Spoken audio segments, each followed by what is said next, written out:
naglalakihan, nagtatangkaran, at nagdadakohang humba ng mga bisdak.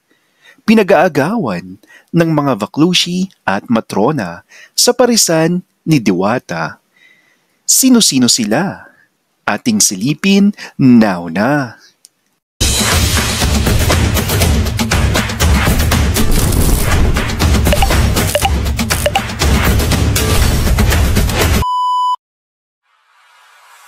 Ang humba o pata humba na tinatawag na adobong Bisaya ay isang lutuing katutubo sa Pilipinas na may pata ng baboy, inasinang maitim na munggo, saging na saba, dahon ng laurel, kalamansi, bawang, kayumangging asukal, sile, mani, toyo, oregano, suka, itlog at tubig.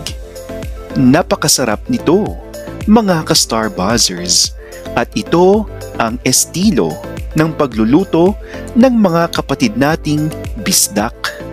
Ngunit, sino nga ba sa mga Bisaya ang may pinakadakong humba?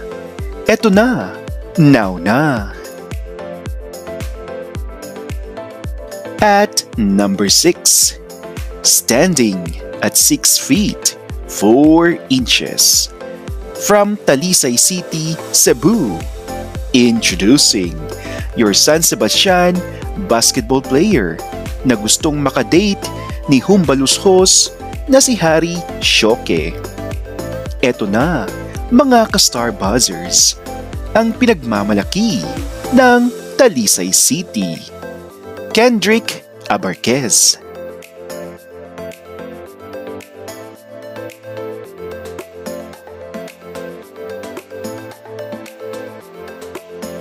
O diba? Unang salvo pa lang natin ay ducks na. Paano pa kaya ang mga susunod sa ating listahan? Diba nga? Entering the top 5 is another Bisayang dako from Cebu City, an aeronautics engineering graduate.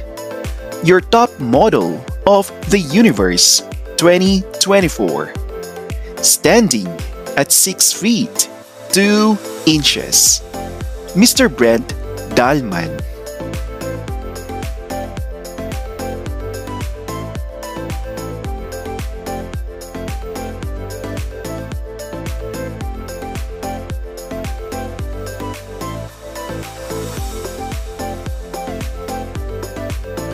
Once again, Mr. Brent Dalman entering our top 5.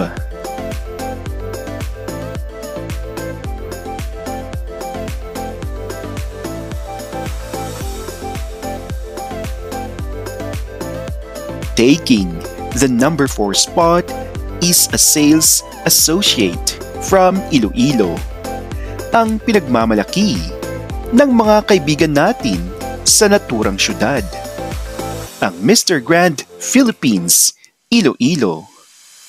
27-year-old Christian Villarin.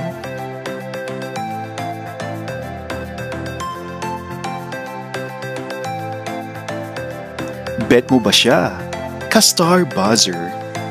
Well, for me, yes na yes ako para kay Christian dahil maganda ang hulma ng wangkata at sigurado din ako na magugustuhan ni Inang Gandara Vice ang kanyang notes fresh from Iloilo.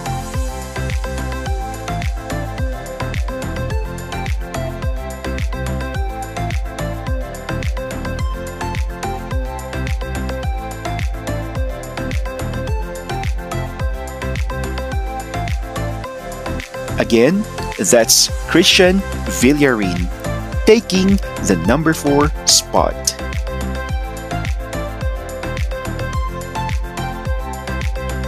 And at number 3, ang tubong Talisay City, Cebu Province, ang Starstruck Season 6 alumnus na si Dave Borneo.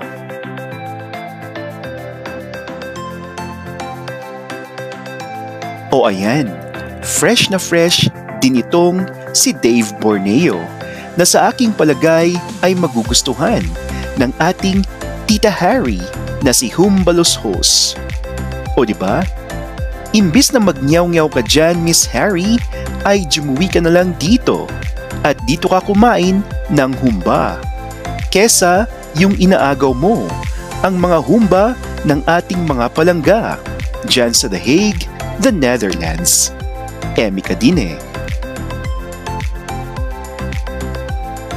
Once again, at number 3, ang fresh Cebuano note.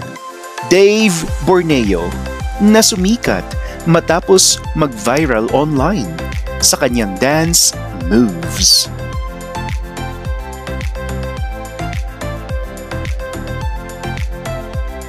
Pangalawa sa ating listahan ay isa na namang Cebuano. Naku, kotang-kota ang mga Cebuano sa ating listahan. Well, madami nga namang Dakota sa syudad at lalawigan ng Cebu.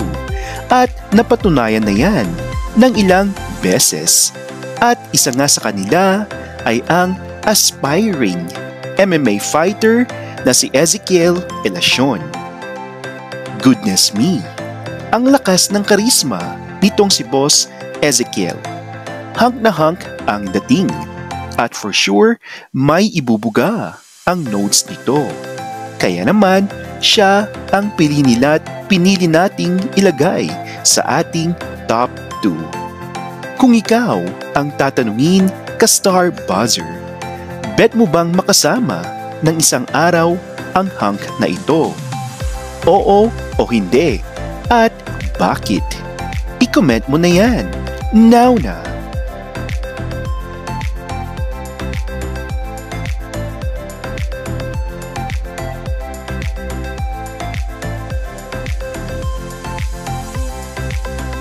At bago natin ihandog ang ating top 1, ay special mention muna tayo sa isa ding bisdak na kamakailan lamang ay dumingay ang pangalan dahil sa kanyang posts online regarding the province of Siquijor. Ang Filipino-British dako, Sir Sean Pelayo.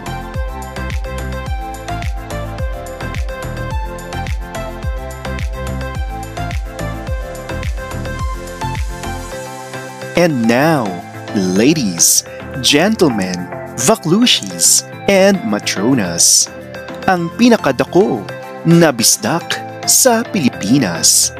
Standing at 6 feet, 3 inches. Ang pinalakpakan, ang pinag-agawan, at gustong kilalanin ni Diwata Pares.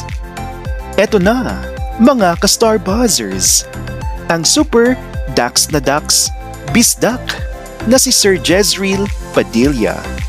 Take a look at some of his photos.